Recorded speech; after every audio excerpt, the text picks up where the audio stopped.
If you've struggled with body image all your life and your relationship with your body feels like a battlefield, that you've been fighting against your body for 10, 20, 30 plus years, and you've tried everything to stop hating your body, stop obsessing about your body, but nothing you tried has seemed to work, then this video is for you, because in today's video, we're going to talk about the two options that you have if you want to stop hating your body, and why most people choose the first option, even though it's not actually the sustainable or the effective option. But I'm also going to introduce you to the second option, which is not well known. However, I can tell you after working with hundreds of women that it is really the quickest and the proven way that you can stop hating your body and obsessing over your body. So let's dive in. Hi, I'm Mia. If we haven't met, I'm an intuitive eating dietitian, body image coach, and nutrition professor. And I've been working with women heal their relationship with food and body for over 10 years. And when it comes to body image, this is such a vulnerable and a difficult topic for so many women across all life stages. But what if part of the problem was that you're continuing to focus so much of your attention and energy on your body and how it looks? But what good body image actually means is not, I love how my body looks every day. It's, I know my body is worthy. I know I am worthy every day, no matter how I feel about my body. And a lot of times, clients who come to work with me will even tell me that their goal is actually, I want to stop thinking about my body all the time. I want to detach my worth from my body. And if this sounds good to you, then keep watching. So the thing is, we can't stop thinking about our body or actually detach our worth from our body if the focus is still your body. And this is why the first option that most people choose to improve their body image doesn't work, because they are focused on changing the body itself. And you may have tried this too. Maybe you dieted for 10, 20, 30 plus years, and you've tried everything in the world to try to shrink your body to diet culture standards, which, by the way, is also elusive because it changes in different decades and different points of time. But whatever that ideal image that you have in your head is, if the way that you're approaching body image is trying to get your body to look like that, then that is actually part of the problem and why your body image is not improving. Because there are two traps with this method. Number one, we don't have full control over our body size. Even if we all started out with the same body and we all ate the same way, we all exercise the same way, guess what?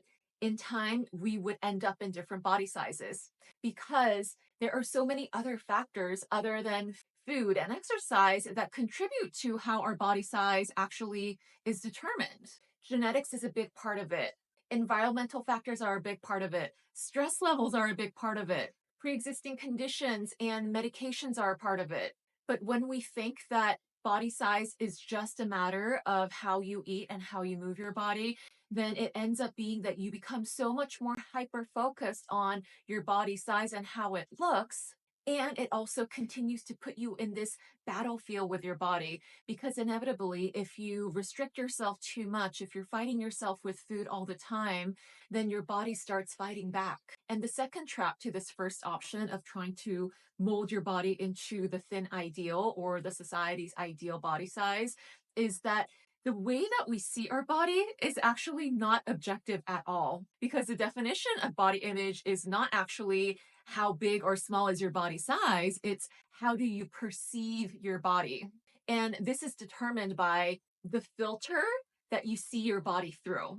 Think of it like these funny glasses. You know, those glasses that have like swirlies on it, or it's like the lens is distorted. So when you put them on, no matter what you look at, it's going to look distorted. How we see our own body is kind of like that. And the proof for this is, can you think back on a time when you remember that you weren't happy with your body at all at that time? However, when you look back at the photos of that time, now 10, 20, 30 years later, you look at it and go, wow, why did I hate my body so much back then? I looked great.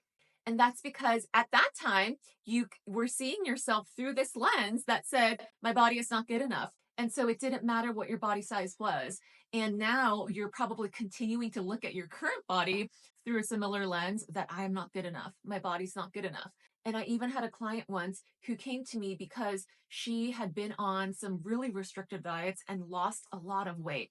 However, her relationship with food was the worst it had ever been.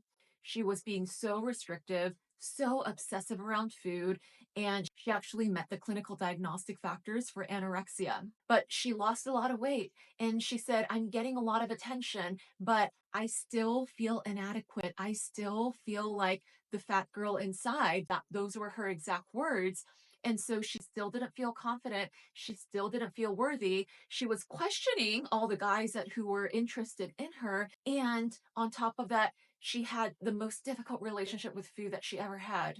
And she still could not see herself and her body as thin enough or good enough. This was happening because she continued to see herself through those lens, those distorted glasses. So this is why this first option of trying to mold our body does not work.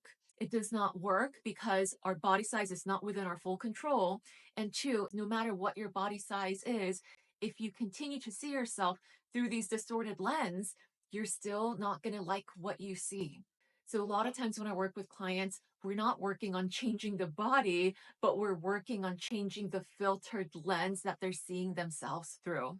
And if you're ever interested in exploring working with me one-on-one, then check out the link in the description box where you can learn more about that. So by now you're probably wondering, okay, Mia, what is this other option?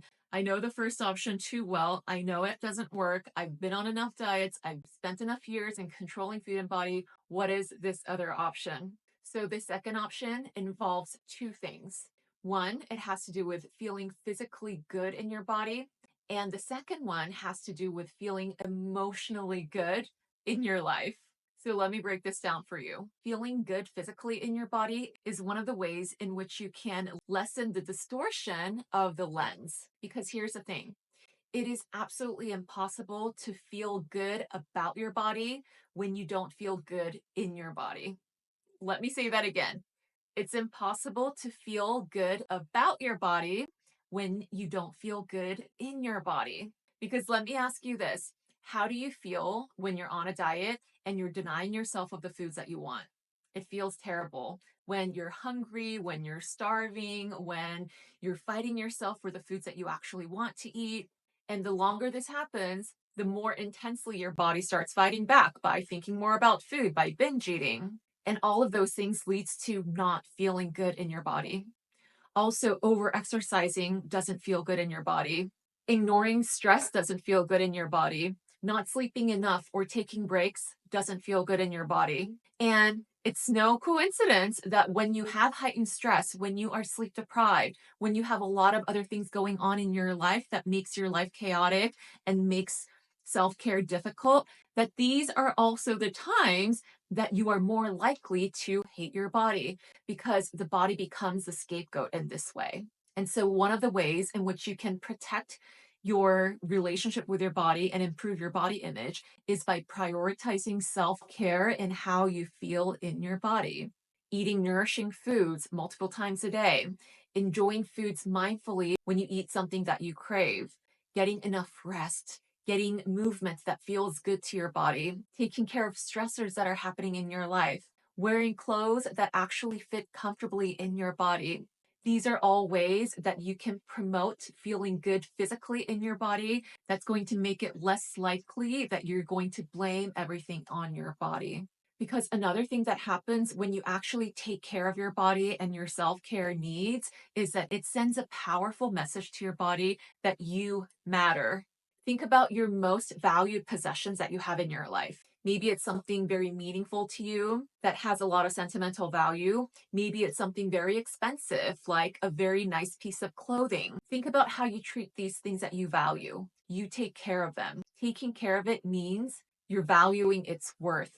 When you take care of your body, you're valuing your body's worth because your body is worthy of care at all times, no matter its weight or size. And so when you repeatedly send this subliminal message to your body and you also put it in action by taking care of your body, that's going to actually help you feel better about your body because you feel better more often in your body. So the first piece we just talked about is feeling good physically in your body. And the second piece is feeling good emotionally. And this doesn't have to do with the body at all. Actually, it's better if it's not. It has to do with bringing so much joy, pleasure, and fun into your life that you start falling in love with your life. You start falling in love with how you live your life.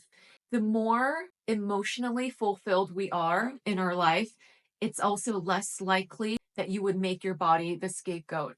And so many times when I work with clients in their 40s, 50s, and 60s and beyond, this one is really hard for them to hear because they're like, what? What pleasure and what fun? I can't do that. I don't have time for that. Or I have so many responsibilities.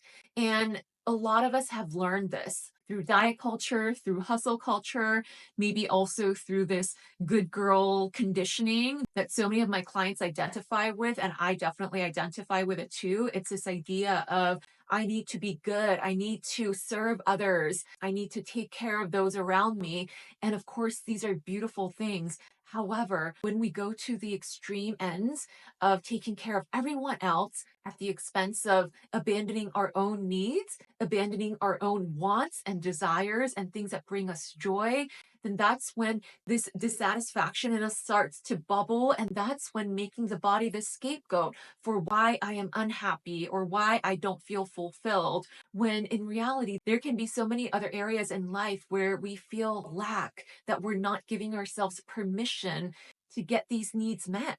And sometimes when I start this kind of self discovery process with my clients, they don't even know what actually brings them joy and pleasure because they have shut that part of them off for so long. It became a default to cater to their kids or their partner or their family or their work obligations that they've never validated their own needs and desires and wants. Whether this is taking up a hobby or continuing a hobby that they used to love, or just reading for pleasure, or getting a massage, or having more intimate time with their partners or by yourself, anything that gives you fun, joy, and pleasure in your life just because is valid. Not everything we do has to be productive. Not everything we do needs to serve others.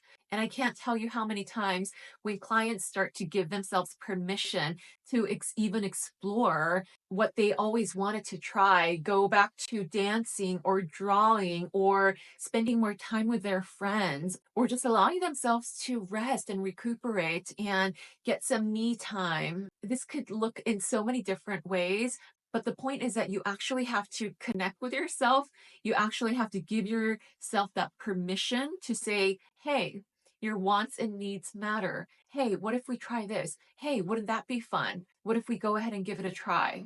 And it's going to make life so much more enriching and fulfilling. And watch how your thoughts and feelings and perceptions about your body can change when there is just so much more joy and pleasure and fun in your life overall. So I hope there's some nuggets for you to take away today. I'd love to hear what you set your intentions on in the comments.